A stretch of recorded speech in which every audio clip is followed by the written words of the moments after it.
Менің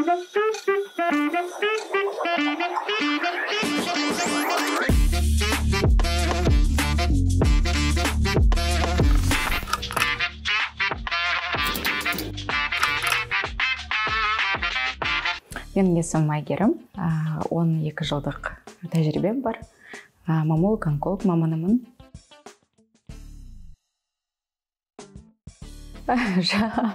Ерлердің дәрігері ол андролог, уролог. Мамологқа жалпы 40 жастан 70 жасқа дейін скрининг бағдарламалары бар. Ал жалпы егер мазаламаса да жылына 2 рет қаралған дұрыс, 6 айда 1 рет тексеріп, және де ай сайын айнаның алдына тұрып, өзі пальпация дейді, ұстап қарап көру омырауды, сүт бездерін солай қарап тұру керек әйел адам өзін. Балаларда 9 жастан бастап енді жетіле бастайды сүт безі біртіндеп. Егер мазалап жатқан жағдайда, қандай да бір гормоналды өзгерістер болып жатқанда, сол кезде жаңағы эндокринолог дәрігер маманына жүгініп, ары қарай бала мамологына солай кеңесіне жүгінсе болады. Сау омыраудың түрі енді терісінің бүтіндігі бұзылмаған, түсі, мысалы түсі қызарып, мысалы қоңыр қайтартып жатса, ол бірден сигнал, яғни қаралу керек, маманға қаралу керек деген сөз. Немесе жаңа бүдірленіп жатса, бізде сондай симптом бар. Симптом лимонных корочек дейді. Апельсиновых корочек деп жатады, енді жаңағы лимон қабыршағы сияқты ол жаңағы сүт безіндегі қатерлі ісік пайда болған кезде солай қан тамырлары пайда болып, автономны ол жаңағы ісік өсіп, теріні өзіне қарай тарта бастайды. Терінің бүтіндігі бұзылады, немесе формасы бұзылады деген сияқты. Және де ұшынан ешқандай бөлінбеген, сол жағдайда ол сау омырау болады. Ал егер ұшынан қандай да бір бөлінетін болса, демек ол деген қандай да бір патологияның бар екенін білдіреді, және міндетті түрде мамандарға жүгіну керек екенінің бір себебі.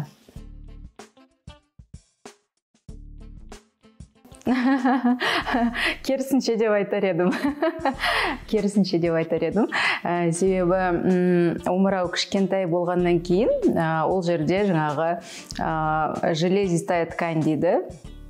Фиброзды тін өзі омырау, сүт безі жаңағы дәнекер тіннен, және де жаңағы майлы тіннен солай өзі құралады ғой структурасы.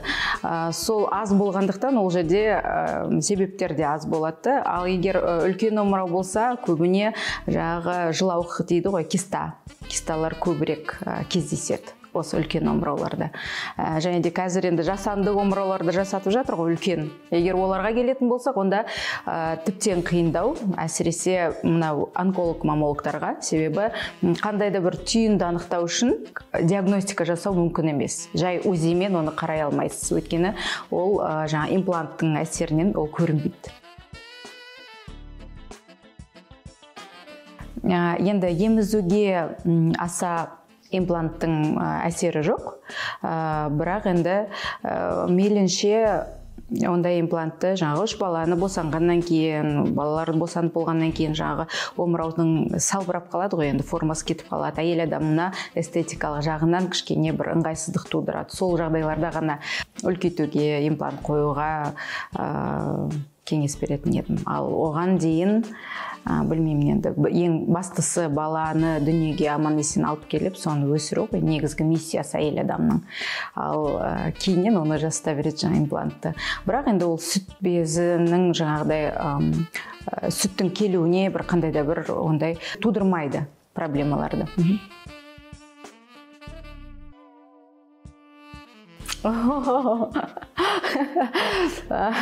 Ол енді миф десе де болады, ол бір арнайы қандай да бір зерттеу жұмыстары жүргізіліп, оған бір сондай ұйғарымға келген емес, енді ондай ұйғарым жоқ ғылымда, сондықтан оны камаздап жеу керек шығар Жоқ, ол жаңа ғылымға сәйкес келмейді. Енді доказательная медицина дейді ғой, дәлелдік медицинаға ол тұжырым сәйкес келмейді.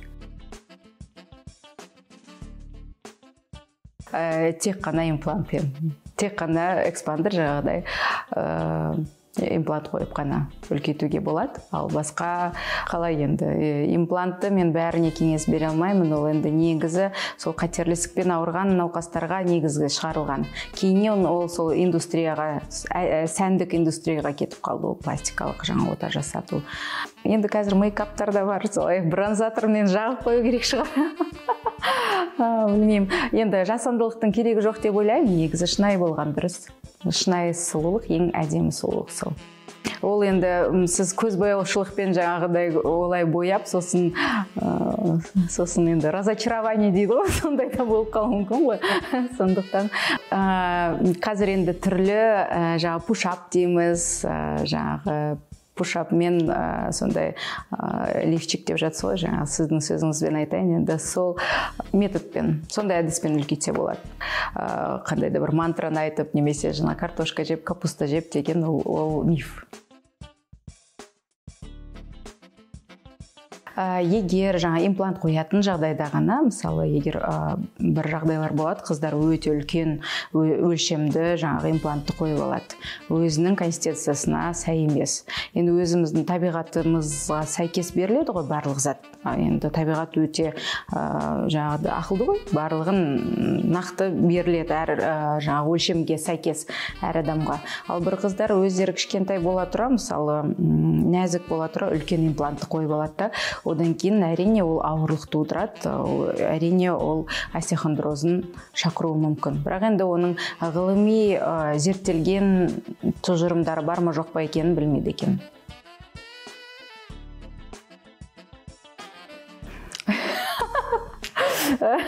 Ондай жағдайлар енді негізі болған, баяғыда болған. Ескі экспандерлар кезде ондай орнынан ауытқып кетуі, қозғалып кетуі деген сияқты. Ол жаңағы ағзаның, әр әйел ағзасының, мысалы, бұлшық етінің қаншалықты шыныққанына байланысты. Егер бос бұлшық ет болатын болса, онда экспандер төмен түсуі мүмкін, ол айналып кетуі мүмкін деген сияқты. Ондай жағдайлар болған.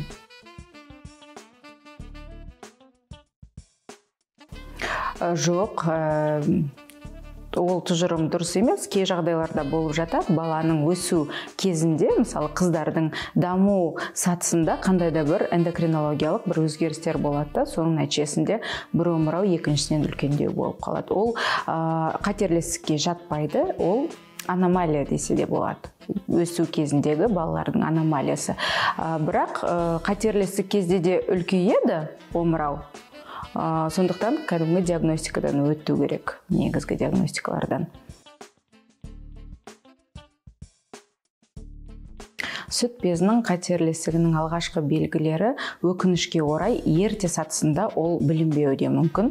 Сондықтан қатерлі ісік жиі асқынған сатысында қазір кездесіп жатыр.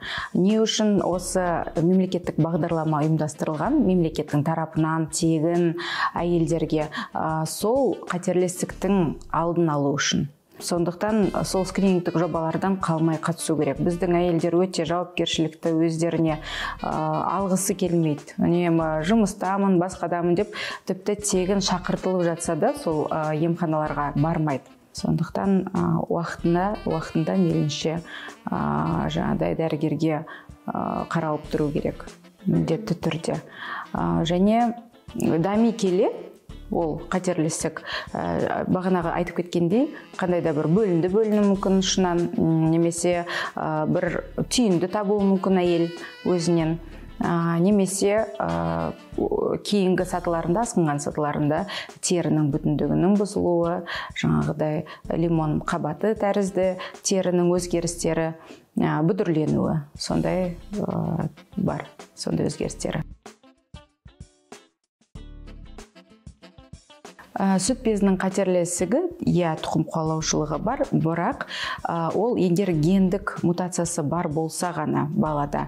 Мысалы, жаңағы Анджелина Джолиді алатын болсақ, ол кісінің анасында сондай қатерлі ісік болған, бірақ ол, мысалы, 4 баласы болса, 4 қызында да сол қатерлі ісік болады деген сөз емес. Белгілі біреуінде жаңағы мутация болуы мүмкін. Сондықтан ол жаңа версия 1 және версия 2 деген гендердің мутациясы бар. Сол тапсырған кезде ол кісіде жоғары болғандықтан, сол қауіп қатері жоғары болғандықтан, қатерлі ісіктің пайда болуының қауіп қатері жоғары болғандықтан, ол кісіге жаңағыдай омырауын алып имплант салды. Бәріміз білеміз ғой енді ол. Әрине, қатерлі ісік сүт безі деп аталынбайды, бірақ ер адамдарда көкірек безі деп аталынады. Ол кісілерде де жаңағы сүт безінің рудименті ғой, ол көкірек безі. Функциясы жоқ ешқандай, бірақ та қатерлі ісік болады оларда. Және де агрессивті түрде болады. Әйелдерге қарағанда, әйел адамдарға қарағанда, ер адамдарда қатерлірек жүреді. Бірақ өте аз кездеседі, сирек кездеседі.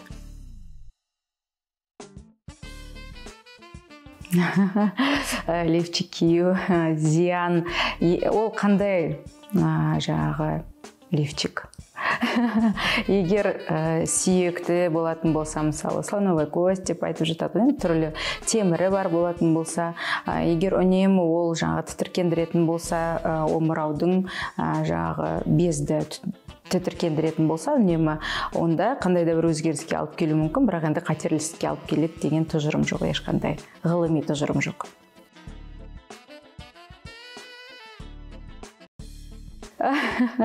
Негізі идеальный размер деген әркімнің ұғымында әртүрлі шығар.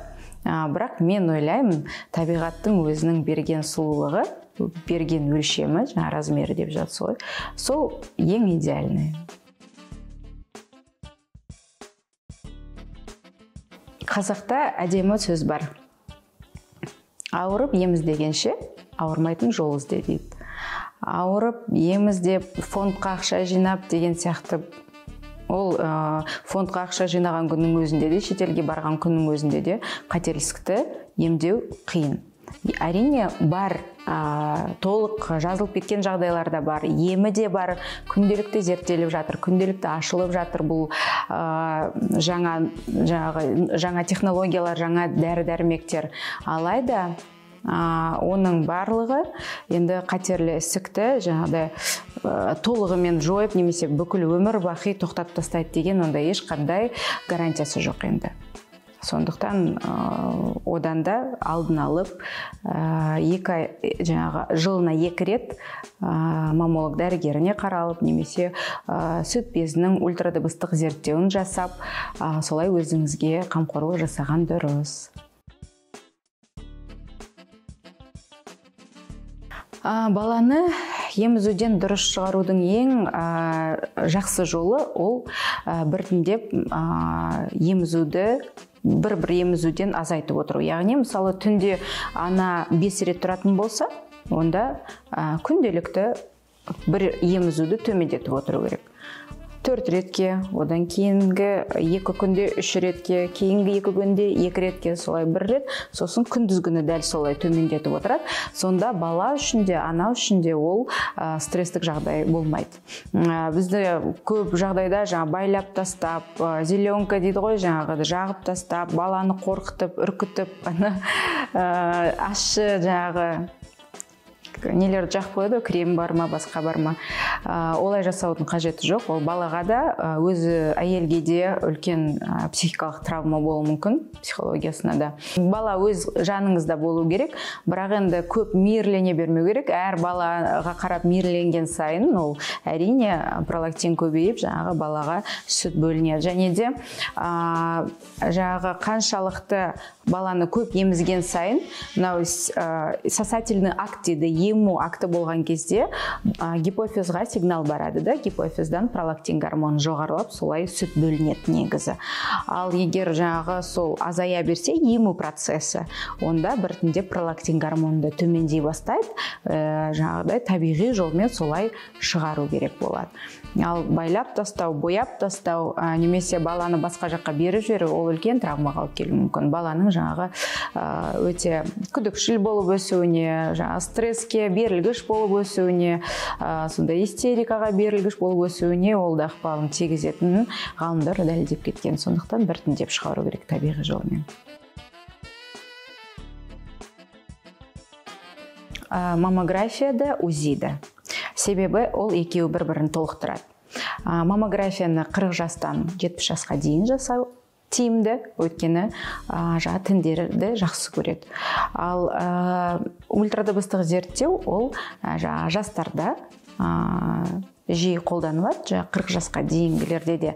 Бірақ скрининг жағдайында, мысалы, қандай да бір өзгеріс маммографияда анықталған болса, онда қосымша тағы да ультрадыбыстық УЗИ зерттеуін қосады. Өйткені біреуін көрмеген жағдайда екіншісі көреді. Солай бір-бірімен толықтырып отырады. Ол міндетті жаңағы тексерулердің диагностиканың тізіміне кіреді. Егер қандай да бір жаңағы өзгеріс бар болса омырауда.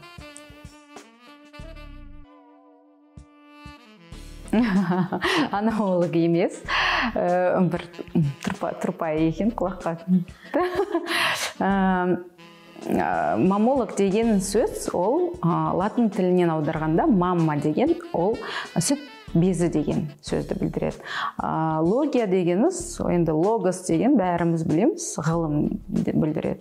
Сондықтан сүт безінің ғылымы ғой, жалпы сүт безіндегі қандай да бір өзгерістер, яғни қатерсіз өзгерістерді диагностикалайтын, алдын алатын және емдейтін ғылым. Бірақ қатерлі ісікті емес. Қатерлі ісікті ол онкология. Сондықтан маммологтардың мақсаты, маммологтардың негізгі міндеті ол сүт безінің қатерлі ісігінің алдын алып отыру шараларын жасау. Енді мүлдем жұмыссыз қалады деп ойламаймын, себебі статистика бойынша сүт безінің қатерлі ісігі алғашқы орындарда тұр. Ол статистика жоғары болған жағдайда маммолог мамандары көбеймесе төмендейді деп ойламаймын.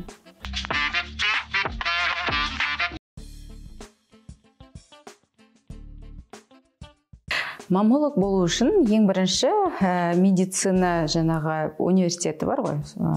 Сол медициналық университетті тәмамдау керек. Ол жерден жалпы медициналық білім алып шығады. Ары қарай резидентура деген бар. Ол резидентураға, мысалы, өзіме келетін болсам, бірден университетті тәмамдағаннан кейін резидентураға түстім. Ол резидентурада 2 жыл оқисыз. 2 жыл оқисыз, сол жерде сізге жаңағы узкая специальность дейді ғой, жаңағы дәл сол тек маммология, онкология, химиотерапияның айналасында білімді береді. Жалпы медициналық білім емес, дәл сол тарапынан білім береді. Сосын сол 2 жылдан кейін бітіргеннен кейін, емтихандарын тапсырғаннан кейін диплом алады. Маммолог, онколог, химиотерапевт деген сондай 3 мамандық беріледі бір сертификатта. Сол сертификатпен кез келген емхана болсын, аурухана болсын, сол жерге жұмысқа тұра алады. Маммолог болады.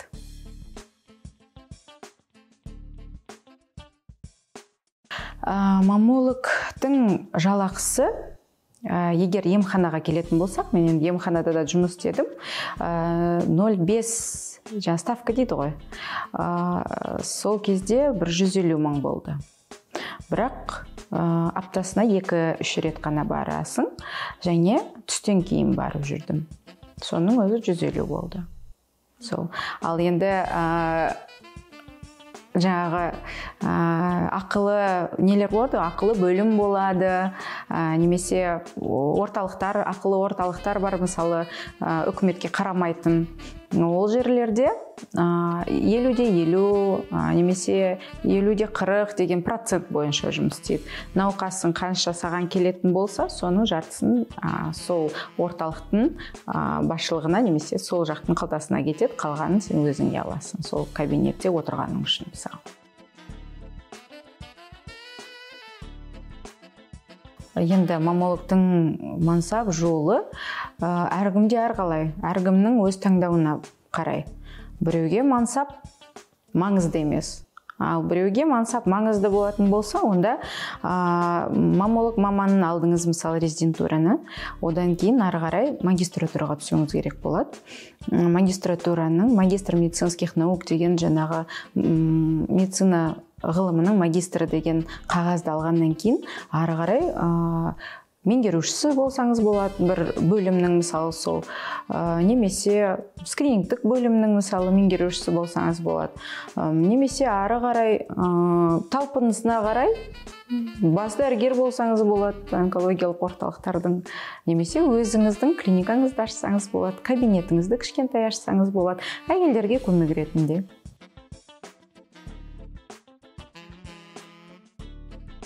Енді ұнайтын жақтары көп, сол үшін мен осы мамандықты таңдадым. Негізгі миссиямыз енді адамға көмектесу ғой. Тек қана емдеп қана қоймай, психологиялық тұрғыда да.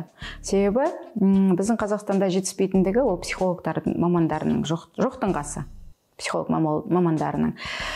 Ал әйелдер көбіне сондай психологиялық тұрғыда стресстік жағдайлардан кейін, мысалы сол үнемі кортизолдың жоғары бөліне беруінен гормональды өзгеріс болады да, сол омырауына әсер етеді, сүт безіне әсер етеді. Соның нәтижесінде түрлі өзгерістер болады. Қатерсіз ісіктері содан да дамуы мүмкін. Сондықтан тек қана емдеп қана қоймай, психологиялық тұрғыда да көмек көрсету, жақсы жағы сол, әйелдер жаңағыдай қуанып, сондай өздерінің тілектерін айтып, енді үлкен әйелдер болса баталарын беріп, мысалы менде бір әже болды. Әже болғанда енді бір 60 жасқа таяп қалған, скринингтан өткен, сосын маған келді де нені карточканы лақтырып жүріп, мынандай карта болады ғой, олардың карталары скринингтен өткеннен кейін қашан өлемін деп менен сұрады. Сосын қарасам, енді ондай қатерлі ештеңе жоқ. Сөйтсем, енді скринингтен өткен ғой емханада. Емханадағылар жаңағы мейірбикелер шақыру үшін, тезірек келу үшін қорқытып айтады екен. Сізде бір бір подозрение болып жатыр, осындай қатерлістік сияқты деген сияқты. Содан ол дүрлігіп, бүкіл өзінің дүниесін баласына жазып, қол хатының барлығын жазып, сөйтіп қалдырып келген екен, өлуге дайындалып. Сосын мен енді айттым, ешқандай өлмейсіз, бұл деген қатерсіз өзгеріс, ол деген консервативті еммен кетеді дегеннен кейін құшақтап, солай сүйіп батасын беріп, ол да бір қуанарлық жағы, ұнайтын жағы. Және енді адам деген социалды жануар деп те жатады ғой. Үнемі контактте болу адамдармен, және де көмегіңді көрсеткеннен кейін бәрібір енді алғысын аласың ғой, халықтың алғысына бөлену. Жақсы жағы сол.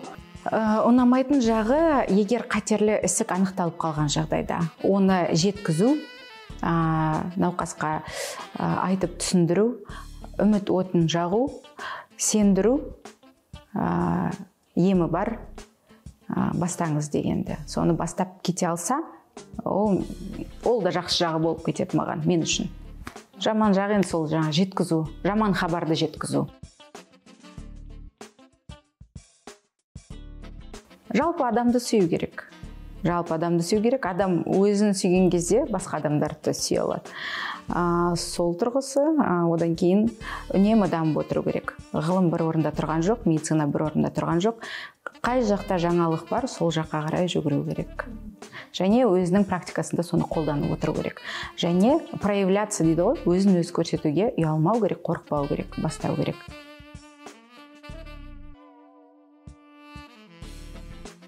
Сүт безі ол бүкіл әлемнің барлық адамзатын нәрлендіретін әдемі мүше, өте нәзік мүше, әйелдердің мүшесі. Сондықтан оны аялау керек.